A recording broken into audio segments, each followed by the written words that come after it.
আপনাকে অ্যারেস্ট করলো কেন? অ্যারেস্ট করলো কেন দাদা? আপনি কোন থানায় ছিলেন? কোন থানায় ছিলেন দাদা? কোনো আইসির সই জাল করেছিলেন এরকম একটা অভিযোগ শোনা যাচ্ছে। জাল করছিলেন নাকি? কী করেছিলেন একটু বলুন। पुलिस अधिकारियों के जाली हस्ताक्षर कर फर्जी प्रमाण पत्र बनाता था सिविक वॉलंटियर, अदालत ने 6 दिनों की पुलिस हिरासत में भेजा।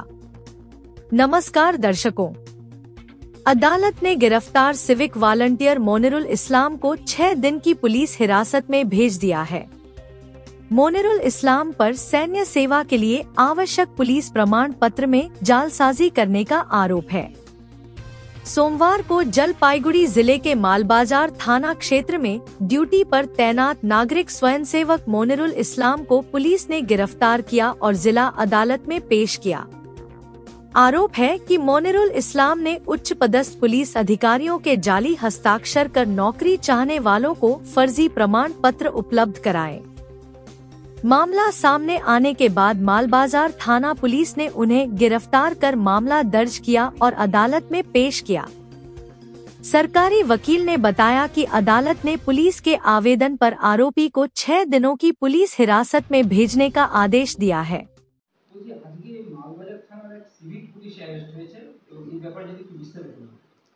হ্যাঁ, আজকে মালবাজার থানার থেকে একজনকে ফরওয়ার্ড করা হয়েছে। তিনি পেশায় একজন সিভিএফ এবং থানার যে অ্যালিগেশন সেটা হচ্ছে যে কিছু জায়গাতে অ্যাপ্লাই করার জন্য কিছু পুলিশ ক্লিয়ারেন্স সার্টিফিকেট দরকার হয়, সেগুলো মেনলি থানার থেকে ইস্যু হয়, বিআইবির থেকে।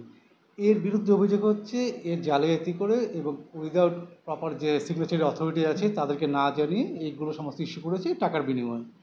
বেশ করা 3টা থেকে 4টার কাছ থেকে রিকভারি হয়েছে। ফার্দার ইনভেস্টিগেশন চলছে। পুলিশ তাদের নিজেদের হেফাজতে যাওয়ার জন্য আবেদন করেছে। 6 দিনের পুলিশ কাস্টডি অ্যালাউ হয়েছে। ডিটেল ইনভেস্টিগেশন শুরু হয়েছে। বলছি এই যে সার্টিফিকেট দাখিল করে কেউ যদি চাকরি পায় সেই ক্ষেত্রে কি হয়? অবশ্যই পরবর্তীতে তার অসুবিধা হবে যদি দেখা যাচ্ছে যে বেস যে পিসিসির যেটা পুলিশ ক্লিয়ারেন্স সার্টিফিকেটটাই যদি ভুয়ো হয়, অবভিয়াসলি চাকরিতে এফেক্ট পড়বে। এটা